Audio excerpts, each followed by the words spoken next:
Today we're going to take a fascinating detour into history, exploring how early Jewish commentators and communities interpreted the book of Daniel. This will give us a richer understanding of the book's significance and how its prophecies have been understood throughout the ages. For early Jewish interpreters, Daniel was not just a historical narrative or a collection of fascinating stories. It was a book of apocalyptic prophecy, brimming with predictions about the rise and the fall of empires, and most importantly, the ultimate triumph of God's kingdom.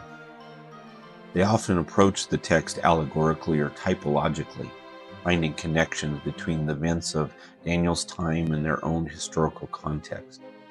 For instance, the abomination of desolation mentioned in Daniel 11:31 and 12:11 were understood by some as referencing the desecration of the temple by Antiochus IV Epiphanes in the 2nd century BC, an event recorded in the book of the Maccabees, 1 Maccabees 1:54.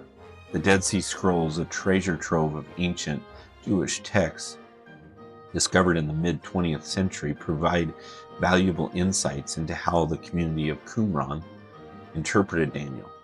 In their commentaries known as the Pesharim, they often identify the Kittim, a term used in Daniel 11, with the Romans, their oppressors at that time. They eagerly anticipated a final battle between good and evil, which God would intervene to deliver his people and establish his kingdom. Josephus, the 1st century Jewish historian, also offered his interpretation of Daniel's prophecies. In his work, The Antiquities of the Jews, he provided a detailed account of Jewish history, including his understanding of the four-kingdom vision in Daniel. While his interpretation differs from some modern views, it demonstrates the ongoing fascination with Daniel's prophecies and their relevance for understanding the course of history. Early Jewish interpreters, like those of Qumran, tended to focus on the political and nationalistic aspects of Daniel's prophecies. They longed for the restoration of Israel and the overthrow of their oppressors, seeing Daniel's visions as a source of hope and encouragement in their struggles.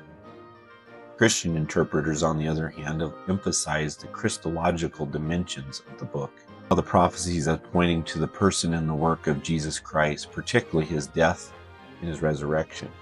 For example, the one like the Son of Man in Daniel 7:13 is interpreted as a prefigurement of Christ's coming in glory to judge the world and establish God's kingdom. Understanding the historical context of early Jewish interpretations is crucial for several reasons. First, it helps us appreciate the diverse ways in which Daniel has been read and understood throughout history.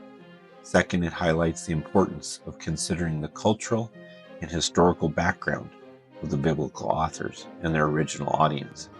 And third, that our own interpretations are not immune to our own biases and presuppositions. As James Hamilton points out, there are striking similarities between early Jewish interpretations and those found in the New Testament. Both traditions is a book of apocalyptic prophecy pointing towards a future time of judgment and restoration. Christians, by engaging with these questions, we can gain a deeper appreciation for the rich and complex ways in which Daniel has been interpreted throughout history. And we can be challenged to approach the text with humility and openness to the Holy Spirit's guidance.